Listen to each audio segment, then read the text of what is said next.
네, 여러분 안녕하세요. 네, 조응만입니다. 우리가 대학에서 토론이나 이런 실습을 할 때 보통 보면 자주 등장하는 토론 논제들이 좀 있습니다.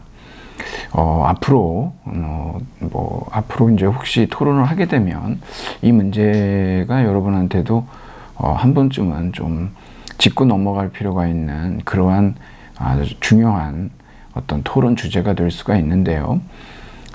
그러니까 우리가 보통 이제 큰 정부와 작은 정부라고 얘기를 하죠. 그래서 이제 국가의 역할이 큰 정부와 작은 정부, 어떤 정부가 국가의 역할로 적합하느냐, 이건 이제 왔다 갔다 하는데요.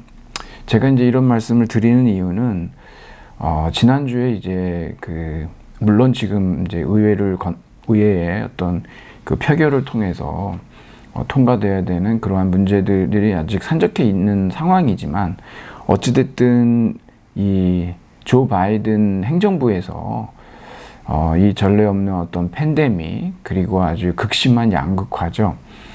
이것을 타개하기 위해서 40년 만에 이 큰 정부로 노선을 선회합니다. 네, 그래서 엄청난 부양책을 지금 제시를 했거든요. 여러분들이 한번 관련 기사들을 좀 읽어보시면 더 명확해질 텐데요. 보통 우리가 이제 더 얘기를 우리가 짧은 어떤 경제학서를 통해서도 말씀을 드리겠지만 보통 1970년대 후반, 1980년대를 얘기를 하는데 이때 이제 신고전학파 이론에 기대서 소위 이제 작은 정부라고 그러죠. 예. 그리고 어떤 탈규제, 균형 재정, 예. 그 다음에 감세 기조 이런 것들을 앞세웠던 신자유주의 어떤 노선이 있습니다. 여기로부터 이제 지금 이제 2008년 금융위기를 이제 겪었죠. 이걸 통해서 우리가 포스트 신자유주의라고 이제 또 얘기도 하거든요. 여하튼 간에 2008년 금융위기를 통해서 어떤 도덕적 해이 문제라든가, 예. 그 다음에 이제 자본주의 이 금융 시스템이 얼마나 취약한 것이냐가 여실히 드러났는데 그 이후에 이제 그걸 거치고 이제 지금 와서 이제 큰 정부, 예. 그 다음에 이제 확대 재정, 예. 엄청난 이제 규모의 재정을 투입하는 것이죠. 그 다음에 복지를 확대하고요. 너무 양극화, 어떤 소득 불평등이 심화되어 있기 때문에 그렇죠. 그리고 이제 이 최저임금을 이제 미국에서 이 바이든 정부에서 이제 15달러까지 지금 올리려고 하고 있거든요. 그래서 노동권 신장을 어떤 부활시키는 이러한 어떤 아주 거대한 어떤 경제의 구조, 체질을 완전히 바꿔버리는, 예, 그러한 아주 신의 한 수를 지금 던졌습니다. 예. 안내문에 나온 거와 마찬가지로 여러분 우선 한 300년 전인데요. 우리가 1900년 경에는 학제적 접근이던 이 정치경제학이 이게 학제적 접근이라고 얘기했던 이유가 뭐냐 그러면 지금 이제 현대에 와서는 3차원 경제학이라 그래서 여기에 이제 이 정치 정말 이 경제 정책이라고 하는 것이 정치와 굉장히 밀접한 연관이 있잖아요. 예. 그냥 단순히 지금 경제학에서 주로 이제 너무 이제 수학화돼 버린 문제 때문에 지금 현대 경제학은 이런 어떤 정치 경제학적인 문제에서 좀 많이 벗어나 있지만 많은 경제학자들이 정치 경제학적으로 접근하려고 시도들을 많이 하는 이유가 어디에 있냐 그러면 경제라고 하는 것이 그냥 단순히 경제 하나만으로, 예, 그렇게 독립적이고 자율적으로 이루어질 수가 없다라고 하는 깨달음 때문이죠. 왜냐하면 인류학도 있죠, 심리학도 있죠, 정치학도 있죠, 사회학도 있죠. 이 모든 것들이 다 결합돼서 이루어지는 것이라는 걸 여러분들이 잘 아실 겁니다. 비근한 예로 우리가 이 이코노미라고 하는 거는 오이코스하고 노무스를 합친 거거든요. 가정 살림학이라고 보통 얘기를 할 수가 있어요. 사실은 뭐 우리가 지금 뭐 큰 그 어떤 사회 전체의 경제학적인 논의를 하는 거하고도 근본적인 부분에서는 상당히 유사한 부분이 있는 게 희소한 자원을 어떻게 분배할 것이냐라고 하는 거. 여러분 가정에서 살림하는 거 쉽습니까? 누구를 학원을 보낼 것인지, 누구를 몇 개를 더 보낼 것인지, 아니면 식사는 누가 준비할 것인지, 빨래는 누가 할 건지 여러 가지가 있죠. 그리고 왜 누구만 여행을 가는지 이런 부분들에 대한 희소한 자원의 배분이 쉬운 문제는 아니거든요. 이게 이제 국가 단위로 또는 이제 국제 경제로 가면은 굉장히 복잡해지는 것을 우리가 알 수가 있죠.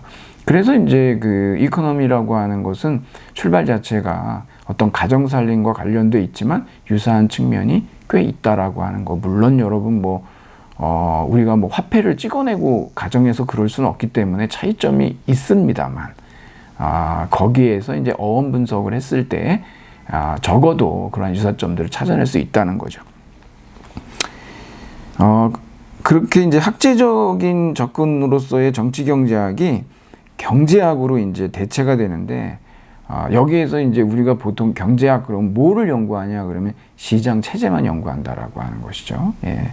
그렇게 되면서 경제학으로 아예 이렇게 독립 학문으로 나와버린 것이죠.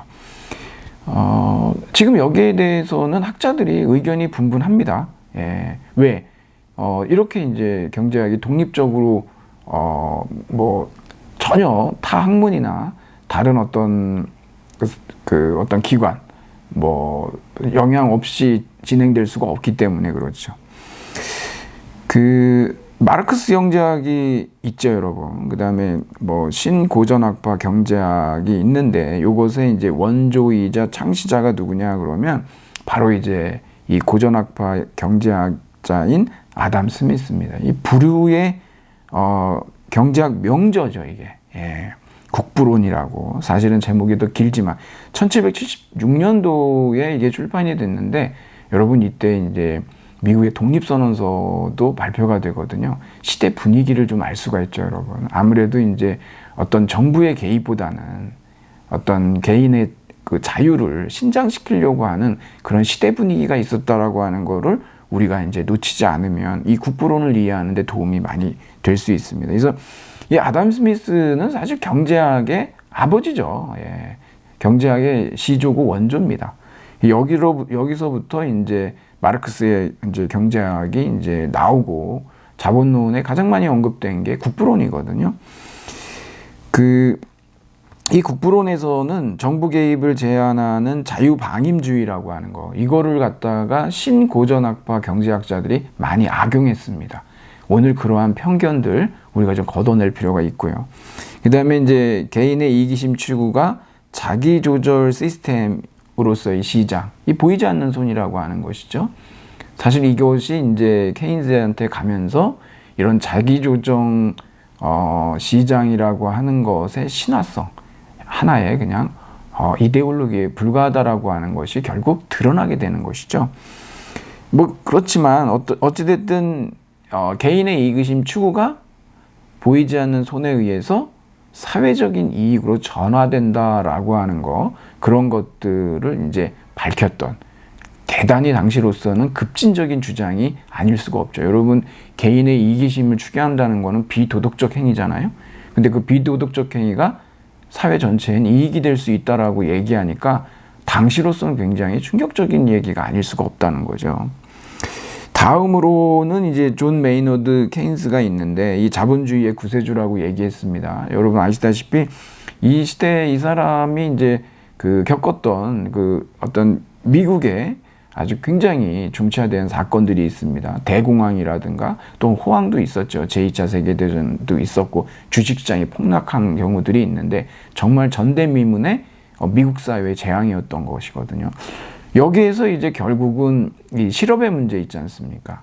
이것이 그냥 일시적이거나 자발적 실업이 아니라 아주 만성적인, 자본주의에서 실업이라고 하는 문제는 피할 수 없는 문제라고 하는 것을 케인즈가 이제 밝혀내고, 그럼 그 실업 문제를 해결하려면 어떻게 해야 되느냐? 지금 우리가 방금 전에 말씀드렸듯이 바이든 정부에서도 결국은 부양책을 쓸 수밖에 없는 게 이러한 어떤 경제 지표 중에서 이 실업률이라고 하는 거, 이자율이라고 하는 거, 이거 굉장히 중요하거든요. 그래서 여기에 대한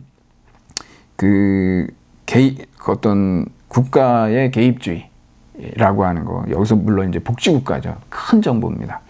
이런 얘기를 좀 했었고, 그리고 이제 이 코로나19로 인해서 이제 주목받는 이 칼 폴라니의 뭐 대변혁이라고 번역도 합니다. 거대한 전환이라고 하는데, 여기에 여러분 사회에 기반을 둔 경제, 여기에서 embedded economy라고 하는데, 요거 이제 착근된 경제, 이런 표현, 이렇게 번역도 합니다.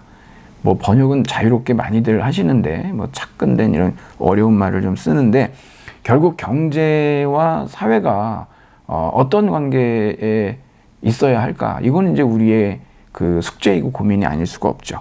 이런 내용을 가지고 여러분하고 제가 이 경제 문제와 관련해서 과연 이것이 이제 시장에 맡겨야만 하는지, 아니면 정부의 개입이 필요한지, 물론 그 어느 쪽도요, 뭐 정말 그 만병통치약을 제시할 수 없다라고 하는 거 여러분들이 잘 아실 수 있을 겁니다.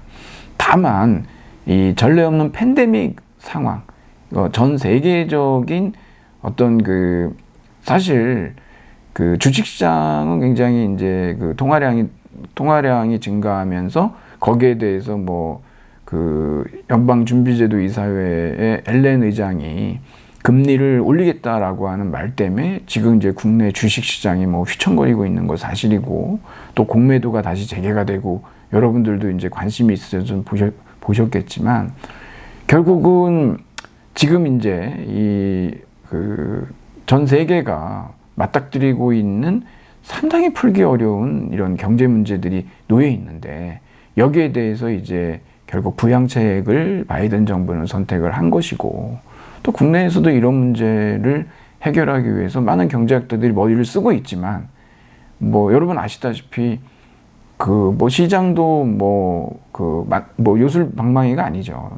뭐 다 시장에 맡기면 해결되는 것도 아니고, 그렇다고 해서 정부의 어떤 복지국가, 그 사회권을 강조하는 정부의 그러한 어떤 힘 있는 어떤 밀어붙이기가 또 한편에서는 성장 없는 분배라고 하는 것이 지속 가능하지 않은 부분들이 있기 때문에, 늘 이러한 문제들은 우리가 이제 적재적소에 어떤 상황에 맞춰서 어떤 처방을 내릴 것이냐라고 하는 문제에 있어서 늘 우리를 앞으로도 좀 괴롭힐 그러한 사안인 것은 분명합니다. 이러한 내용을 가지고 여러분하고 한번 좀 살펴보도록 그렇게 하겠습니다. 우선 여러분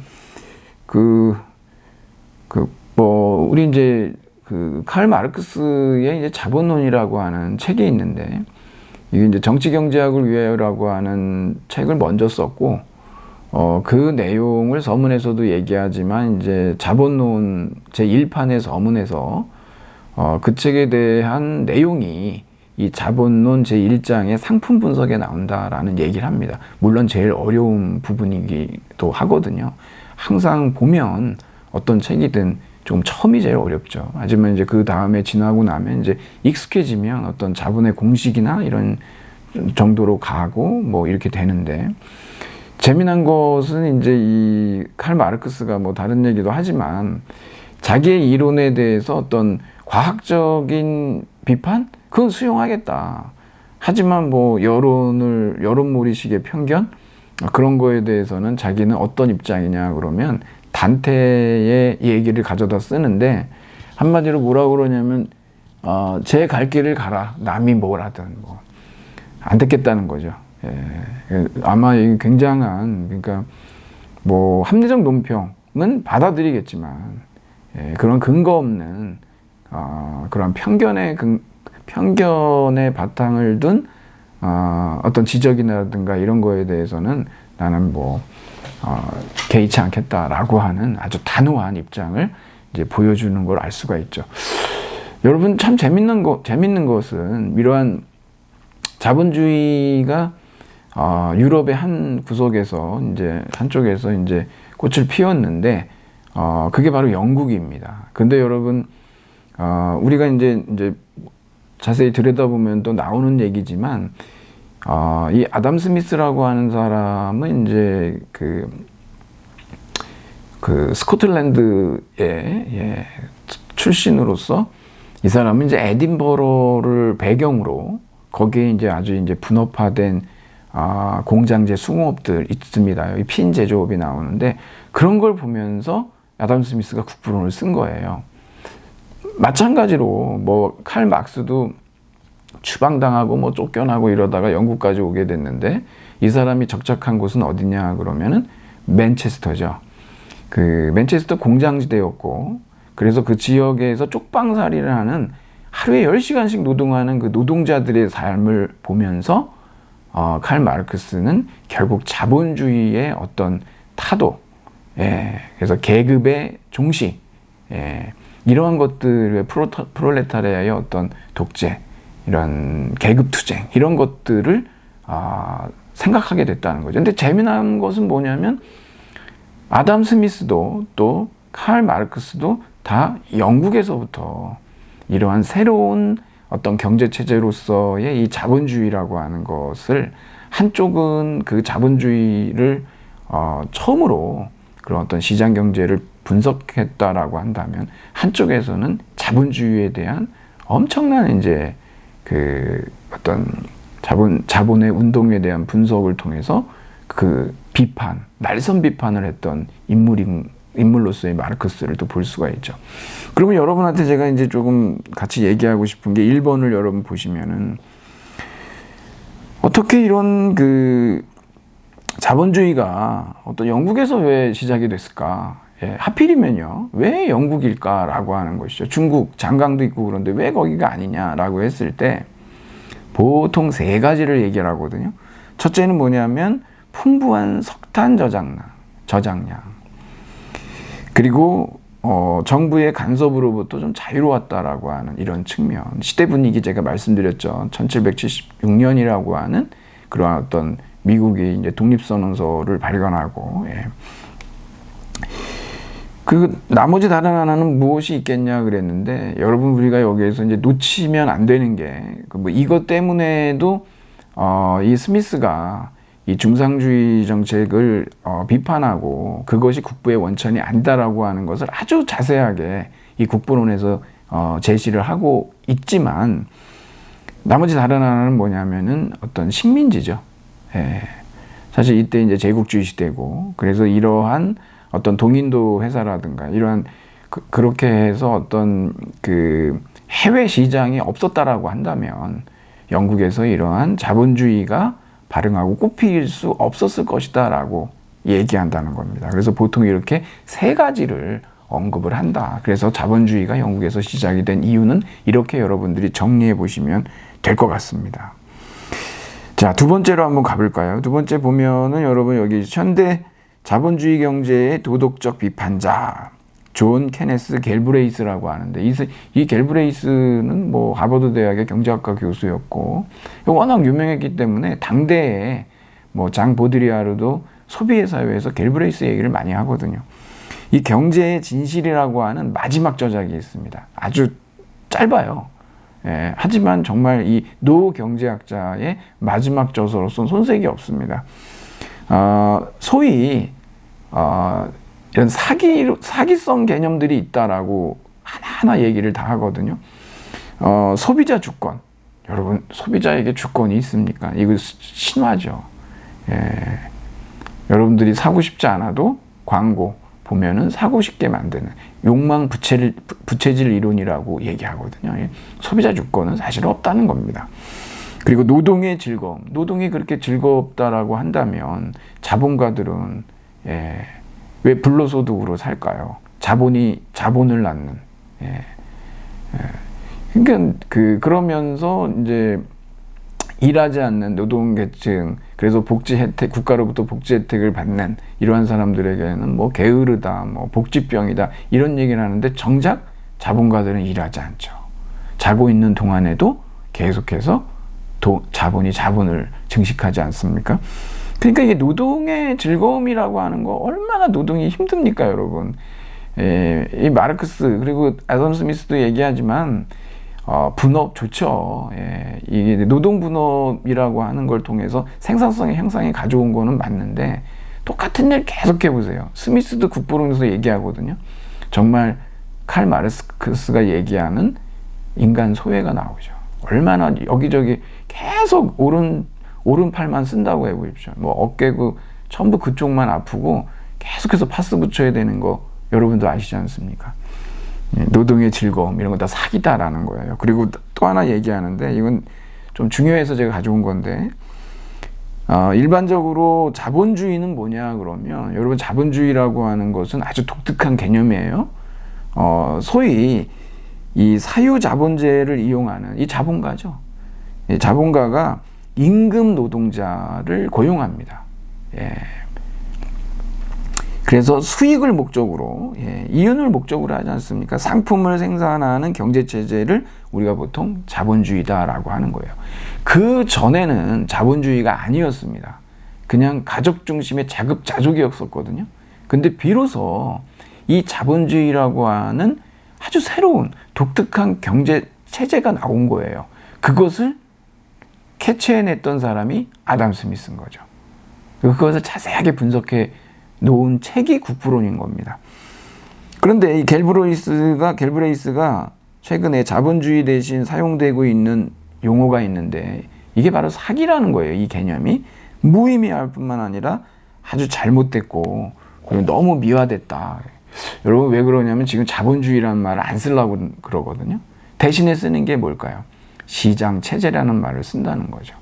이거는 한마디로 눈가리가 아웅인데 왜냐하면 여러분 우리는 이미 이 자본주의가 대공황을 겪죠. 거기에다 지금 2008년 금융위기 봤죠. 정말 아큐파이 운동이 있었지 않습니까? 월가를 점령하라. 예. 하지만 리먼 브라더스 사태 이 회계 부정, 도덕적 해이. 하지만 그 사람들이 CEO가 물러나면서도 천문학적인 액수의 퇴직금을 받고 물러나는 거를 여러분들이 보셨을 겁니다. 그러니까 그런 것들을 보다 보면 자본주의 어떻습니까? 자본주의라는 말 자체는 말 그대로 자본과 노동의 이런 계급 갈등이 있을 수밖에 없거든요.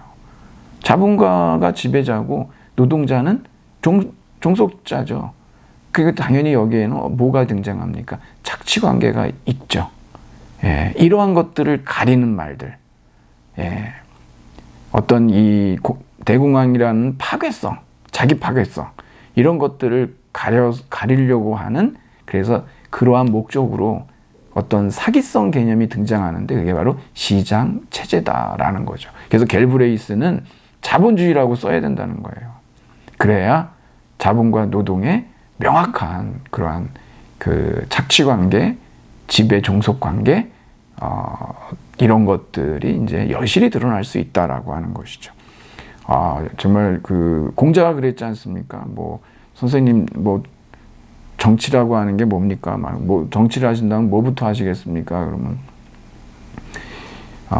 이름을 바로잡겠다. 정명론 얘기하지 않습니까? 그렇죠. 마찬가지입니다. 이것도 마찬가지로 우리가 정말 시장 체제인지 아니면 자본주의인지 요거를 여러분들이 명확하게 알고 계실 필요가 있다라고 해서 갤브레이스 얘기를 조금 한번 해봤습니다.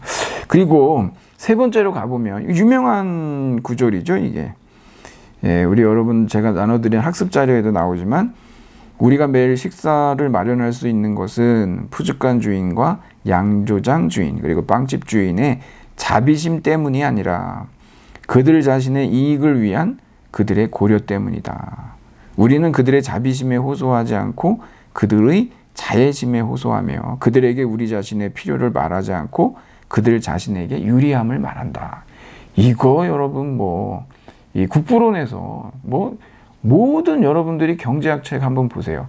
이거 안 나와 있는 책이 없습니다. 맨큐의 경제학이니 경제학 책 보시면 다 나옵니다. 왜 이런 얘기가 나오냐? 워낙 유명하죠. 여기에서 지금 등장하는 호모 이코노미쿠스, 우리가 보통 경제적 인간이라고 그러고 경제인이라고 해요. 이거 우리가 짚고 넘어가야 되지 않으면 안 되거든요. 이 경제인은 어떠냐 그러면 굉장히 계산적이다. 도덕과 무관하다는 거. 여러분 이 아담 스미스가 그 소위 보이지 않는 손이라고 하는 이것이 바로 시장이거든요. 엄청난 메타포죠. 이걸 통해서 사실상 이 경제를 도덕으로부터 해방시켜 버렸어요. 종교로부터 해방시켜 버렸어요. 예. 사실상 제가 이제 여러분하고 제일 마지막에 제가 칼폴라니 얘기를 하면서 말씀을 드리려고 했는데 그 이전 체제는 그렇지 않았거든요. 이거 굉장히 놀라운 독특한 새로운 경제 형태의 등장이다라고 여러분이 보시면 됩니다. 그러니까 도덕과 무관한 이기적이라고 하는 건 비도덕적인 것인데 이것을 정당화하고 이것에 대해서 면죄부를 줬던 그러한 어떤 경제 철학, 그게 바로 이겁니다, 여러분. 경제인이라고 하는 거. 그래서 이기적인 성향을 갖고 있다라고 경제학의 첫 번째 원리가 바로 이거. 그래서 이제 이기심의 가정이라고 그러거든요. 자, 후생 경제학의 제일 원리, 거래 당사자들의 이기심만 있으면 도덕심 같은 거 필요 없다는 거예요. 놀랍죠, 여러분. 이게 당시로서 얼마나 이게 파격을 넘어선 그러한 주장이었겠습니까, 이게.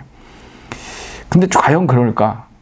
여러분, 그래서 이것과 관련돼서 그 시장은 그 인간의 도덕심을 타락시킬까요? 아니면 그 인간을 더 도덕적으로 만들까요? 그럼 우리가 이제 시장에서 겪어보면 아시죠. 시장에서는 결국은 그 시장에서 맺어진 관계라고 하는 것은 결국은 모든 관계가 상품화되고 그 상품이라고 하는 것은 판매와 구매로 이루어져 있지 않습니까? 여러분, 우리 인간과 관련된, 그러니까 우리가 이제 대학에서 열심히 공부합니다. 제가 좀 리얼하게 말씀을 드리면 결국은 더 비싼 상품으로 이 사회에서 팔리고자 하는 것이죠. 제가 얘기한 게 아니라 칼 마르크스는 그런 얘기를 했죠. 이 자본주의 시스템에서는 인간은 다 그 어떤 면에서 매춘부다 이런 얘기를 하거든요. 꼭 무슨 그런 한정돼서 그런 얘기를 하는 게 아니라 결국 상품으로서 우리는 이제 비싼 몸값을 만들려고 하고 스펙을 쌓고 그렇게 뭔가 이렇게 팔아야 한다라고 하는 의미에서 진짜 만인의 매춘부 이거 말이 좀 그렇게 얘기를 합니다, 이제. 여하튼 무슨 말씀인지 여러분이 이해를 하실 겁니다. 그러니까 시장은요, 인간의 이기심을, 여러분, 인간이 이기적 행동을 하잖아요? 그럼 더 이기적으로 되잖아요. 그래서 우리가 처음에 모르다가 처음에 이제 시장 시스템에 이제 들어가서 활동을 하다 보면 결국 우리도 모르게 알지 못하게 예전에는 그냥 그 사랑이라고 하는 거, 소위 서로가 잘 되기를 바라는 그런 애틋한 마음이 상당히 중요했었는데 결혼 시장에 들어가면 어떻게 되냐 그러면 모든 게 다 스펙이 다 돈이라는 것이죠. 또 그렇게 결혼 시장에서 서로 결혼하려고 하는 당사자들을 보면은 그러한 스펙에 맞춰서 그래서 그 선망의 대상이 되려고 하는 그러한 어떤 몸부림들이 우리가 부인할 수 없는 사회학적으로 결혼 시장이 그렇지 않습니까? 그런 것들을 우리가 알 수가 있는데, 그러니까 이런 경제인이라고 하는 그 이기심을 가정하고 그 이기심을 정당화해주는 그런 논리 시스템을 가지고 있는 것인데 과연 그런가라고 하는 거죠. 과연 그런가? 이런 문제를 여러분하고 한번 죄수의 딜레마하고 최후 통첩 게임을 통해서 정말 우리가 이콘인지 경제인인지 아니면 우리는 정말 호모 사피엔스 인간인지 한번 얘기를 한번 해보도록 하겠습니다. 그럼 일단 제가 여기서 1부는 이 정도로 정리하고 2부에서 이 얘기를 계속 이어가도록 그렇게 하겠습니다. 잠시 후에 뵙도록 하겠습니다, 여러분.